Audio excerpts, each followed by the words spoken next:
Muchas gracias también a la iglesia por alojar este evento y por supuesto a los organizadores, a Francesco, a Renato, a Ricky y al Grupo Gedeón. Hoy queremos hablar un poco de lo que dimos en llamar Paraguay un país sostenible, un país próspero, de prosperidad. Entonces, en realidad voy a empezar yo, después me va a seguir el presidente, si podemos poner la presentación mía primero, después me sigue el presidente Alfred. Básicamente quiero tocar como que tres grandes temas en lo que va a ser esta breve presentación, para respetar también los tiempos que nos han asignado. Una parte de economía en general, otra parte un poco de lo que se llama el rostro social de la economía, ¿verdad? Porque en general siempre escuchamos que los sectores más, llamémoslo así, progresistas, hablan mucho de que la macroeconomía no llega a la gente, no llega a lo micro. Por último, una introducción a lo que sería un poco la producción sostenible, hablando de un rubro que también es muy atacado y muy ideologizado, que es la soja. Y quiero empezar mostrándoles entonces, en la primera lámina vamos a ver un poco la evolución de la economía del país en los últimos años. Si pasamos, por favor. Queremos ver ahí. Fíjense un poco ustedes la evolución del PIB. Vamos a tratar de ubicarnos ahí más o menos en el año 2003 en adelante, porque del 2003 hacia atrás ustedes ven que la línea se movía muy poco, apenas. Esto es un crecimiento de casi 5 veces, o sea, un 500% en los últimos 20 años ha crecido la economía nacional. Y este es un dato absolutamente verificable por cualquiera de ustedes. Entonces, tenemos también ciertas ideas dando vueltas por ahí de que los recursos del mundo se están agotando, ¿verdad? Ese es un cliché que escuchamos muy seguido, de que todo está al límite, de que el planeta está al límite, de que el mundo está al límite.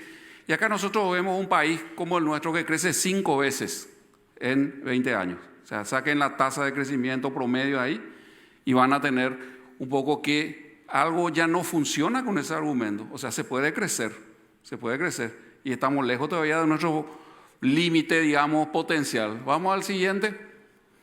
La otra cuestión, el anterior. La otra cuestión es, bueno, eso que yo les decía, que se dice muy frecuentemente, bueno, pero esto no le llega a la gente, ese se concentra en unos cuantos pocos. Y resulta ser que vemos aquí el PIB per cápita también la misma cosa. Fíjese, hasta el 2003 hacemos ahí un poco nuestro corte, de ahí hacia la izquierda, prácticamente una línea horizontal, incluso a veces medio hacia abajo, y a partir de ahí empieza una especie de despegue. Algo está pasando en este país, algo está produciendo un efecto multiplicador muy importante y en parte de eso seguramente que don Alfred nos va a estar ilustrando. Pero fíjense, llegamos ya a más de $7,000 por habitante en el país, ¿sí? Entonces, tengan ustedes en cuenta esto de que cuando eso se divide entre la cantidad de población, en realidad el país está más rico y la gente tiene más ingresos.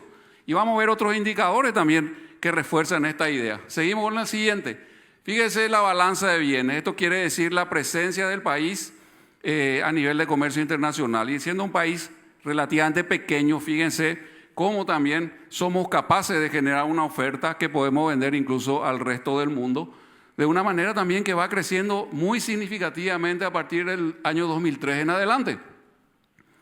Este es un tema muy clave, muy importante y es interesante que entendamos que el saldo de la balanza comercial es lo que apuntala el valor de la moneda, y si apuntala el valor de la moneda va a apuntalar los niveles de inflación, porque si tenemos moneda débil, eso quiere decir en términos sencillos que nuestra plata no vale y que vamos a tener la cosa cada vez más cara. ¿De dónde viene una inflación estable? De dos fuentes: el gasto controlado de parte del gobierno y segundo este es el lado real. Si nosotros no tenemos una balanza comercial positiva, vamos a ir teniendo una moneda cada vez más débil y vamos a ir teniendo vamos a tener procesos inflacionarios cada vez más agudos. Fíjense un poco, entrando ya en el tema agro, Porque también otro cliché que ustedes escuchan por ahí, que el agro no le sirve a nadie, que es solamente para los ricos, que es para los extranjeros, que es para los brasiguayos, etc. Fíjese la participación del sector agropecuario en el total de las exportaciones. Y a partir, una vez más, del año 2003, 2004, eso también se va incrementando y llegamos a participaciones actuales cerca del 70%. De cada $10 que entran por exportación, 7 vienen del campo. Entonces, si sabemos lo importante que es tener saldo comercial positivo, en qué me afecta a mí, ciudadano común de la ciudad, el que al campo le vaya bien, piensen en estas cosas. Pero hablemos de desigualdad, otro tema también que incluso el pastor entrevistado hace un ratito tocó, ¿verdad? Este es el indicador universal que se utiliza para medir la concentración del ingreso y se llama coeficiente de Gini. Entonces, cuanto más cercano a 1 el valor, quiere decir que la sociedad es más desigual. Toda la riqueza la tiene una sola persona. Cuando se acerca a 0, cuando el valor disminuye, entonces quiere decir que la riqueza se va distribuyendo más igualitariamente. Y fíjese que ahí también hemos mejorado de manera bastante interesante en estos últimos 20 años. Pasamos en coeficiente de 0,55 a 0,44. Mover un dígito de estos coeficientes implican procesos que involucran la vida de muchas personas. ¿Esto qué quiere decir? Que el país se va haciendo más igualitario. Y lo que es lo que escuchamos, que el rico es más rico y el pobre cada vez más pobre. Eso es lo que escuchamos que se nos quiere meter en la cabeza. Y resulta ser que en realidad este país se está convirtiendo cada vez más igualitario en términos de distribución del ingreso. Vamos al siguiente. El otro gran, parámetro que se utiliza es el índice de desarrollo humano. Y acá también vemos que en los últimos 20 años nuestro país mejoró de 0,6 a 0,71. Desde 0,80 este valor en adelante ya son países de desarrollo muy alto. Nosotros ya hemos pasado del desarrollo medio al desarrollo alto. Y aquí detrás de este indicador hay una cantidad de elementos que tienen que ver también con el acceso a servicios, con los niveles educativos, los niveles de ingresos, etc. Entonces, una vez más, como les decía, ese cliché que solemos escuchar de que cada vez hay gente más rica y que la mejora macroeconómica no llega a la gente común, esto está siendo desmentido acá. Vamos a la pobreza. Fíjense ustedes cómo es el caso Paraguay. En los últimos 20 años, una vez ahí llegamos incluso al 57.7, allá por el 2002. Ahora estamos en el 2023 con un 22.7. No es que lo hicimos muy mal, ¿verdad? Se redujo más de la mitad el valor de la pobreza total. Y la pobreza extrema está en un 4.9. Aquí en el entorno regional incluso ocurre al revés. Entonces, cuando le dicen la gente, y escucharon bien lo que decía el pastor en su entrevista, a los jóvenes se les mete en la cabeza de la injusticia, de que los ricos, de que los poderosos, que los abusadores. Lo que estamos viendo es un país que va evolucionando económica y socialmente de una manera muy positiva. Y eso tenemos que valorar y tenemos que estar convencidos de eso. No nos tiene más que engañar diciendo que este es un país que no tiene oportunidades para su gente. Y si proyectamos esto, fíjense ahí la parte medio naranja, eso ya es la proyección a futuro. En 7 años podemos volver a reducir a la mitad otra vez ese índice de pobreza. Podemos estar ya en 14, 13, si seguimos haciendo las cosas como las venimos haciendo. No nos desordenamos, no nos ensoberbecemos con nuestro éxito y no nos olvidamos de nuestro gran proveedor. Veamos un poco otra vez la importancia del sector agroexportador, ¿verdad? Fíjense la línea azul, cómo a partir del 93 hasta el 2003, 2004, 2005, 2006, está por debajo. ¿Qué quiere decir eso? Que lo que exportábamos del campo era menos que el resto. Pero a partir de ahí empieza el despegue, el boom de los commodities, la ganadería, todo eso que ahora nos quieren hacer creer de que es malo para el país, empieza a despegar. Y no por casualidad, si yo miro este cuadro con el anterior, vamos a ver que a medida que sube esto, la pobreza baja. ¿Sí? Sube la pobreza baja. Entonces, la batalla contra la pobreza se gana en el campo. Y la soja que tanto anga le bajan la caña, ¿verdad? Que es un demonio puro. Fíjense, es la soja en el total agro, estamos hablando, siempre estuvo cerca del 60, entre el 50 y el 60%, pero en el total de las exportaciones también ustedes ven que tiene una participación superior al 40%. Quiere decir de que en general la agricultura y la ganadería son los que están sosteniendo el valor de nuestra moneda y como yo les decía, eso implica que estamos teniendo, gracias a eso, inflaciones bajas. Nosotros ya no nos acordamos más de las inflaciones. Cuando yo era mitad en los años 80 y eso, teníamos 70, 80% de inflación anual.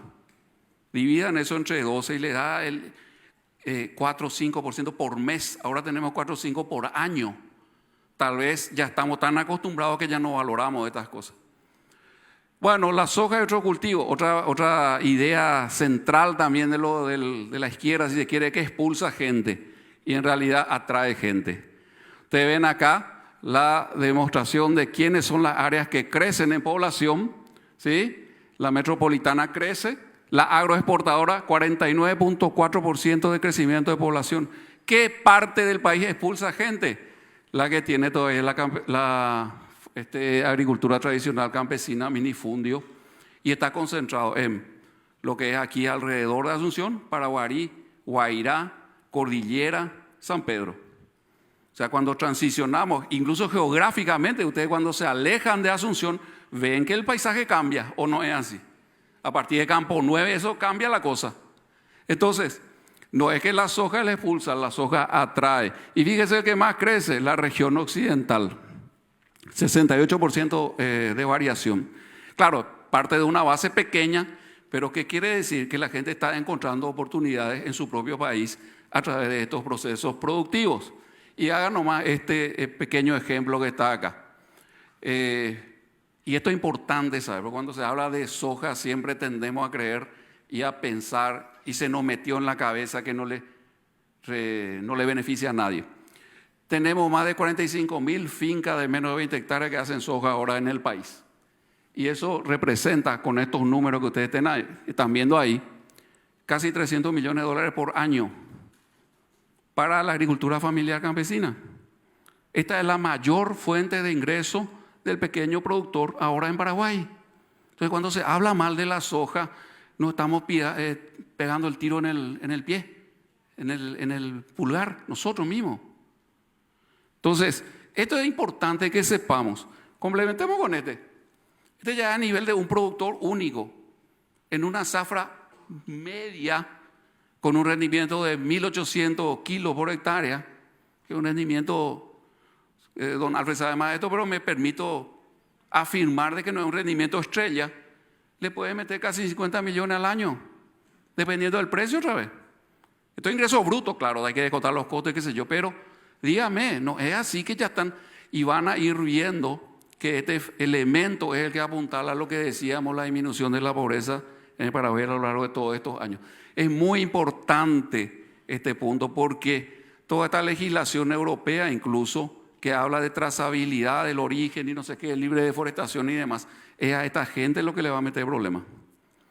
A ellos lo que tenemos que ver cómo se supone que vamos a lograr que sigan en el mercado agropecuario a pesar de esas trabas.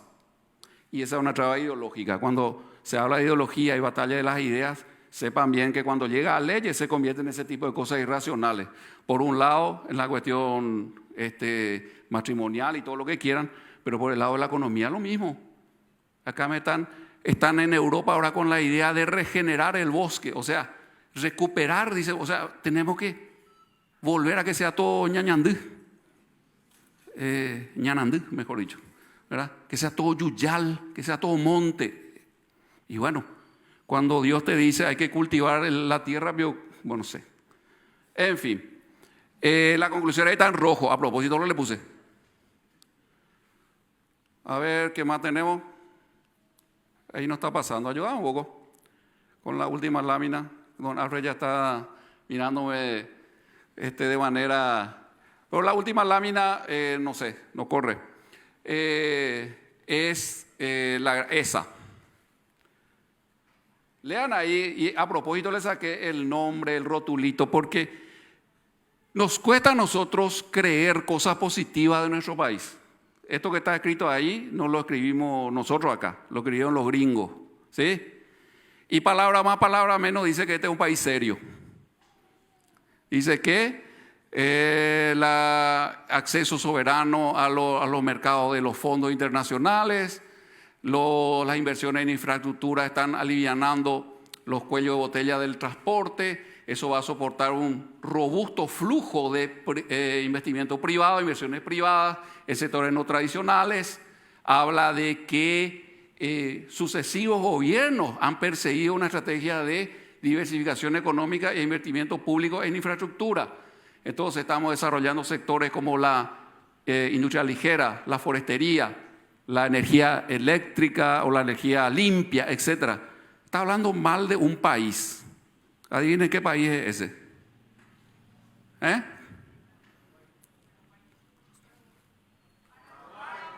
Sí, unos cuantos acertaron, pero ya que hubieron unos cuantos que le iluminaron al resto, podemos decir un poco más fuerte. ¿Cuál es el país de quien se está hablando acá? Ahí arriba, the upgrade of, completen. Paraguay, cierto, después de perseverando los esfuerzos fiscales. ¿Quién es? Es. Y el último es otra vez. Y ese es nuestro país. Así que estemos orgullosos de nuestro país. Esta es la calificación de grado de inversión que nos pone muy contentos a todos y nos da acceso al club más exclusivo del mundo a nivel de naciones. 66 países nomás son parte de ese país.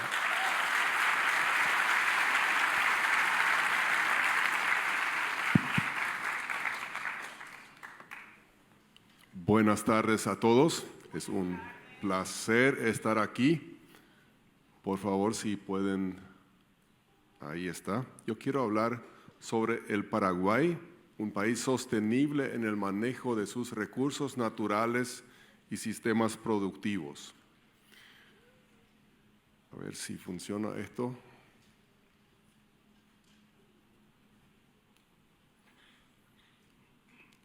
Ahí así. Bueno, Paraguay tiene 15 millones de hectáreas de bosques, casi 16 millones de hectáreas de bosques. 40% del Paraguay está cubierto de bosques.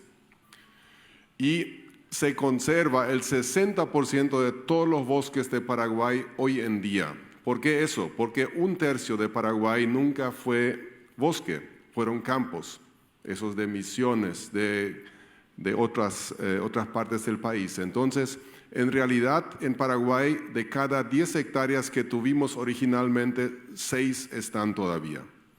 Eso no se cuenta, porque generalmente pensamos que ya no hay nada.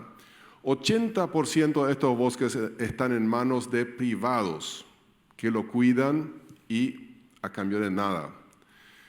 En el Chaco se mantiene más del 45% del bosque nativo en cada nueva explotación. O sea, en el súper sería compre 2, utilice solamente 1, porque compramos 2 hectáreas y solamente podemos trabajar en 1 hectárea. Lo otro es para el medio ambiente.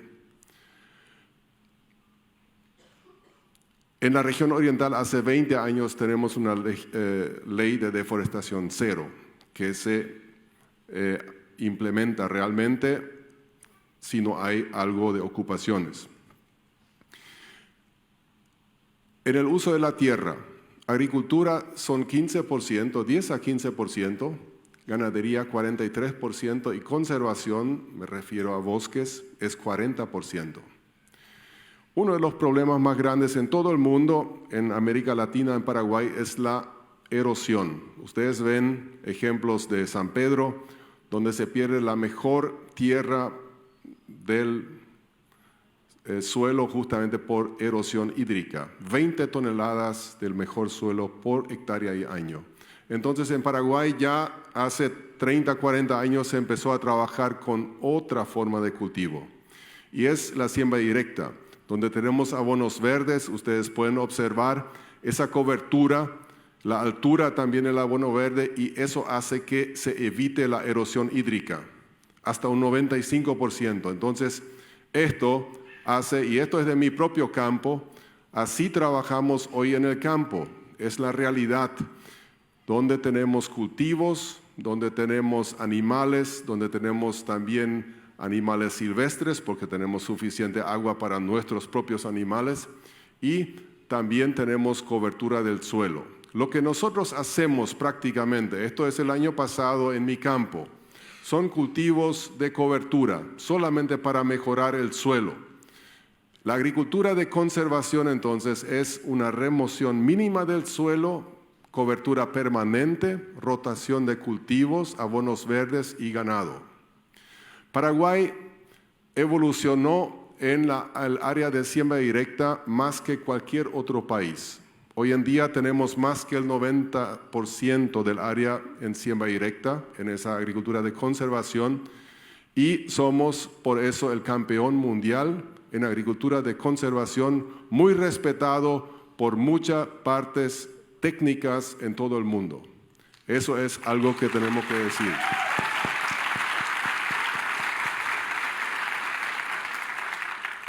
En el Chaco es diferente. Ahí sí tenemos, cuando la lluvia no viene, tenemos esas secas que ustedes ven, y también ahí estamos con sistemas novedosos, con pastoreo rotativo. Ustedes ven en la siguiente cómo se concentra, se hace pequeños piquetes y se hace una rotación como para mejor utilizar lo que se tiene en el campo y así evitar el sobrepastoreo. Paraguay produce, con 6 millones de habitantes, alimentos para 80 millones hoy en día.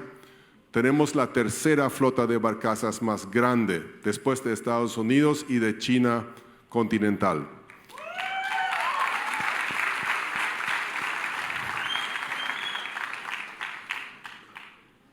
Pero hay algo que nos preocupa en el sector productivo, y es un caballo de Troya. A veces ya no es algo que no se ve, pero para muchos, por los efectos que va a traer, no lo entendemos bien. Y es el cambio climático antropogénico. ¿Qué dice el cambio climático antropogénico?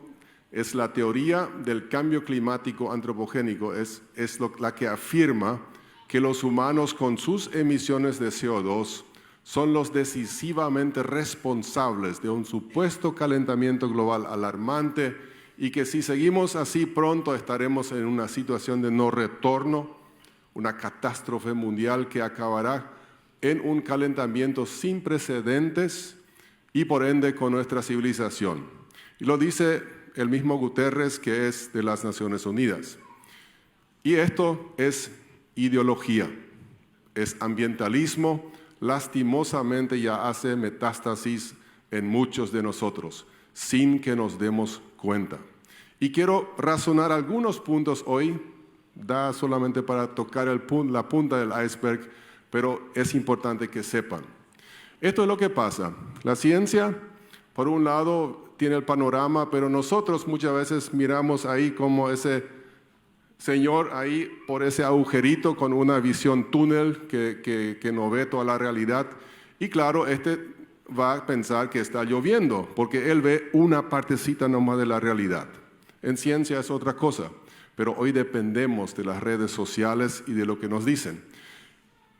Albert Einstein dio un consejo una vez a un grupo de estudiantes y dijo: no creas que algo es verdad porque lo es, porque lo lees en los diarios o porque lo escuchas por la radio o porque todos creen que es así. Siempre piensa por ti mismo. Eso es lo que quiero lograr con ustedes hoy. Todos tenemos que empezar a pensar por nosotros mismos. Clima significa cambio, y nosotros siempre tenemos que producir y cuidar, son dos caras de una misma moneda. Contaminación existe en la cloaca de Asunción, en Cateura, en los ríos por la extracción de materiales pesados, de metales pesados, o sea, oro, por ejemplo, en Paso Yobay. Nuestro lago, también cuando no usamos bien lo que hacemos en el campo o en la casa, todos los defensivos. Esto es contaminación. También cuando en estos últimos días había mucho humo. Sí, tuvimos problemas con la contaminación, porque ese humo sí son partículas en el aire, pero no es CO2, no es lo que se demoniza hoy, y nosotros en agricultura, en ganadería y en la industria utilizamos petróleo y utilizamos el CO2, y se dice que eso está mal. Vean, se dice que el CO2 aumenta la temperatura, por eso vamos a tener ese problema global. Fíjense, la línea verde es la temperatura actual. En los últimos 10.000 años, ¿cómo estamos? No estamos calientes, estamos fríos. Fíjense, ahí nos dicen, esto es lo que nos dicen los consensistas políticos, ahí. Pero esto es la realidad. Hace 1000 años los vikingos ahí poblaron Groenlandia y podían plantar algo. Hoy es tan frío en Groenlandia que está todo cubierto de nieve. Hace 1000 años fue más caliente, hace 2000 años fue más caliente, hace 3000 años fue más caliente. Y eran épocas de abundancia y desarrollo. Cuanto es más caliente, mucho mejor para la humanidad. Este señor dijo, William Happer de Princeton, habló del CO2 como el gas de la vida. Cuando hay más CO2, vamos a tener más desarrollo. Vean aquí, ese con actuales niveles de CO2, este árbol con el doble. ¿Ustedes quieren este crecimiento en su jardín, en su huerta, o este crecimiento? Eso es lo que hace el CO2 y estamos luchando contra esto. Esto es lo que va a pasar, que va a haber abundancia cuando tenemos más CO2. No hay que luchar contra eso. En los invernaderos están colocando estas máquinas para aumentar el nivel de CO2 para que tengamos tomates más grandes y lechugas más sanas. Entonces, nosotros no tenemos influencia como humanos en el CO2 prácticamente. Es solamente el 0,2% de los gases de efecto invernadero nosotros cambiamos como humanos. O sea, somos responsables de eso. Y por eso ningún economista va a hacer mucha inversión. Así que tampoco el CO2 va a hacer que la temperatura aumente demasiado, porque si sube al doble, solamente puede subir 0,7 grados Celsius. Eso no es suficiente para crear una crisis climática. Entonces, solamente hay cosas positivas con el CO2, porque con el CO2, con agua y con el sol, las plantas hacen absolutamente todo lo que existe hoy aquí en cuanto a crecimiento vegetal. Nos preocupa ese caballo de Troya del cual estoy hablando por políticas climáticas basadas en ideología, alejándose de la evidencia científica. Esto pasa, y aquí también. El Green Deal europeo, aquí el economista habló del reglamento 1115 de la soja y de otros productos, va a traer más costo y precios más altos para el consumidor. No, el descarbonizar la economía, eso no tiene sentido. Carbono cero neto no tiene sentido. Todo esto tiene que ser el resultado siempre, si es que seguimos con ciertas ideologías, vamos a tener más pobreza e ingobernabilidad. ¿Saben dónde es esto? Esto es Asunción de noche y Ande no tiene electricidad. No. Es mi pieza a las 5 de la mañana y me levanté para tomar mate, pero no se ve nada. Y puse a ver un poco. Puse una vela. Hasta el que no conoce no se va a tropezar ya. Y puse 2 velas. Y ahí ya se ve mucho mejor. Señores, la verdad siempre es más fuerte que la mentira. La luz es más fuerte que la oscuridad.